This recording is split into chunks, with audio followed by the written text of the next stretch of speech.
Hi folks, I've been meaning to do this for some time, but I just didn't have any free time. And this is going to be a very short one regarding exercise. But first of all, again, before I go there, I just want to explain why I'm doing this, uh, why I'm so persistent about it, and why I keep talking about it even when you come to see me at the clinic. And this is again not about being overweight only.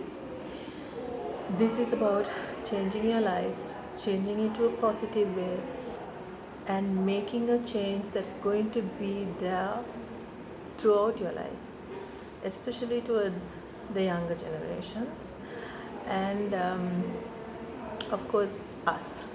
And this particular group, this Wellness 360 Degrees, in the WhatsApp group is only for females.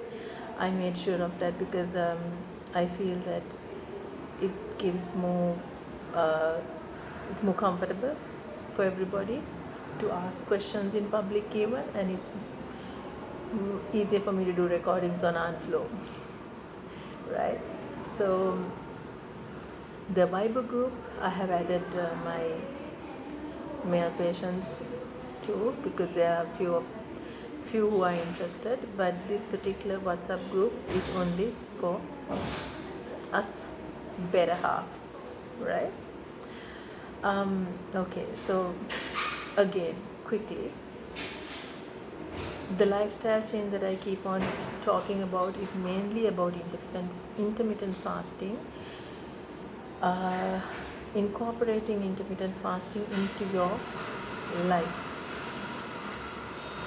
because yes, many religions, many religious leaders, Lord Buddha, Prophet Muhammad, and of course uh, Jesus Christ have recommended us that we do this fasting, and those of you who are Christians follow it during Lent.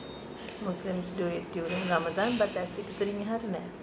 Buddhists don't do it at all. It's only the the monks who do it. We don't do it. So why don't we do it? Because බඩගින්න ඉන්න බෑ. කන්න නැතුව ඉන්නේ කොහොමද? වේලක් කෑවේ නැත්නම් හාමතේ මැරේ. Right? No, that's just a misconception, wrong mindset. And I came across this through a lot of, as I've told you before, a lot of research, and I've read a lot of books, especially from Dr. Jason Fung, Obesity Code. That's his book, and he's a I've told this before in my audio tapes. He's a Canadian nephrologist who got fed up from just feeding pills to patients to regulate the diabetes, because at the end of the day you're still going to not have a good sugar control, and you're just gulping down a lot of tablets, and in the end getting kidney disease, among other things, losing eyesight, losing a limb. That's about diabetes. Then you have the cholesterol, high blood pressure, all of this all connected. This is called metabolic syndrome. We will see overweight, certain overweight people who have central obesity, acanthosis nigricans. There is dark patches on the skin and it's roughened. Those are signs of insulin resistance and called a metabolic syndrome. And the treatment or getting out of it, healing insulin resistance, is through fasting. Because again, this is a repeat telecast. Every time you eat something, your insulin spikes. The insulin is secreted from the pancreas, organ in your tummy that's delegated to do that. And what happens is every time you eat a protein or carbohydrate mainly, insulin secretes, and what it does is it gets that energy and deposits as stored energy. And what do? We keep eating throughout the day. The only thing we do is eat, right? We think that our life is revolving around food. That's what we do. and our stomach is so small, it's really small, and we keep, our malla puroganna. For what? You don't need all that. I have been telling about healthy lifestyles before, but also realized that me being obesity grade 2 before was not helping, especially with me getting knee joint pains, etc., and knowing all the facts of this, which is why I started to make a change. And I thought, if I make a change, if I show you that I can make it work, maybe you would follow suit and do it. So that's the main reason. And then there's a few who saw me in the clinic, wanted to do it, and it's okay to fall off the bandwagon. You can fall off the bandwagon, but what I'm here to do is to help you go through it, to say it's okay to do this, it's not okay to do this. And I'll probably be pretty strict in the beginning, and later on I'll tell you, no, it's okay, you have some rice, or you eat something good during the weekend, but start again on Monday. Because this is going to be a forever change. It's not just going to be a fat diet to lose the weight and then get back to bad eating again. It's going to be a lifestyle change. So intermittent fasting has to be the core of it. In this itself, I'm going to mention about the exercise. This is very short, very sort of a summarized version of everything. I need feedback. If we are going to do this, I need feedback. And even if you just send me a personal WhatsApp message, I will get back to you. This is my free free gift to you. I am not going to charge or whatever if you come to the clinic to even ask me about this. I just want you to be healthy. I just want you to make a positive change in your life. That's all.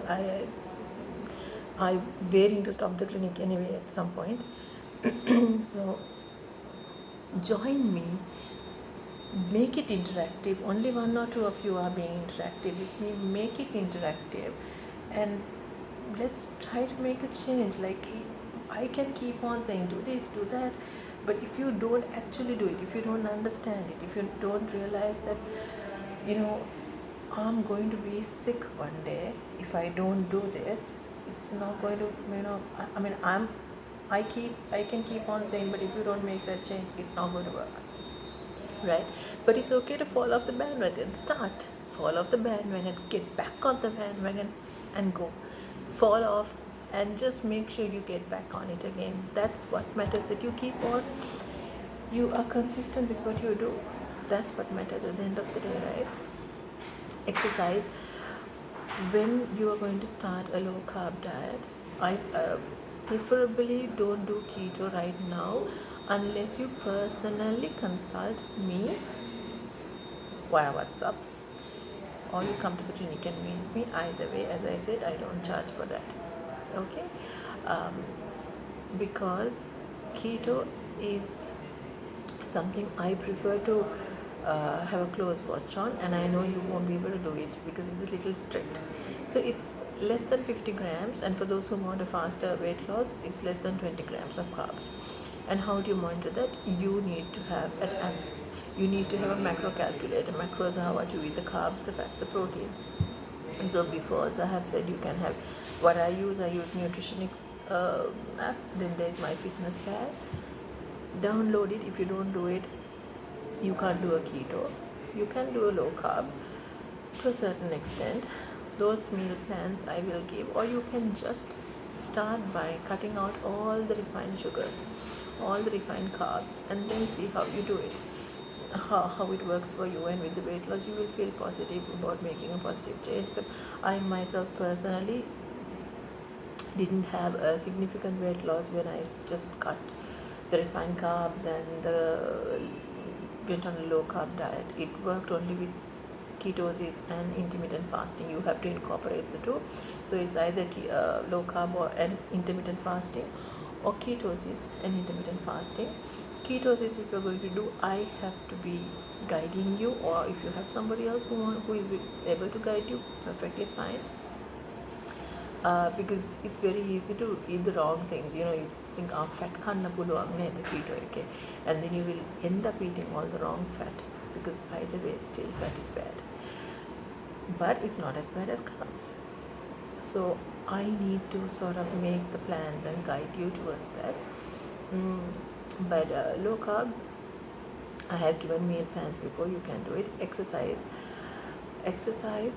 for the moment, if you can do a walk 5 days a week, 30-minute walk, 3 kilometers. Kimbulawala is there if it's accessible for you all. One round is 3 kilometers. Do it. For those of you, this is those of you who are not actually trying to make a goal of making weight loss. Those of you who want to have a weight loss goal, but who have been going on multiple diets previously, will find it a little difficult if they do continuous exercises. What happens is this body is crazy. This body doesn't want to lose the weight. It's always trying to keep the weight. So if you overdo your exercises, they think, stress, that's a sign of stress. I'm going to keep this weight. It has happened to me. Also, I mean, hitting the gym or walking or running or whatever, it's not going to work out if you do it continuously without changing your diet. So if you're going to do a good workout, do it three days a week for the moment, because some of you might not, if you continue to do it on a daily basis, you might not see the results that you want to see, and then you will think, ayo ma'am mechara karna mera adu enna. So 3 days a week, 45 minutes, 60-minute workout. I'll share some workouts that you can do at home, and just be consistent with it. But main thing, it's 75%, no, actually more than that. So 80% is the diet, 20% is exercise. You do need exercise, you need more of it as you lose more weight and as you gain a more healthier body structure. For those who are not overweight but who are here to change diseases, the same thing applies, but you can do it every day. You can do it 5 days a week. Half an hour walk is fine, especially for those who have diabetes. Half an hour walk is fine, but if you're struggling with being obese also, then you might find it a little bit of a struggle to lose the weight, which might, as I said, demotivate you. So think about, you listen to your body, feel how your body reacts to certain things, but listening to your body is different to listening to your mind wanting cravings. Don't listen to the cravings that you're going to get. The moment you cut down all the refined sugars, you won't get cravings after some time. The initial period, you'll probably want lots of things. So try it. And some of you have added recently, some of you have been with me for some time. Those of you who wish to go out of the group, it's okay, you can. I won't get offended. I've just added people thinking that this might be of benefit, but please, I really don't want to be a bother to anybody, but if you want to walk with me to do this, let's do it together. Let's make it an interactive thing. Okay? Have a great day.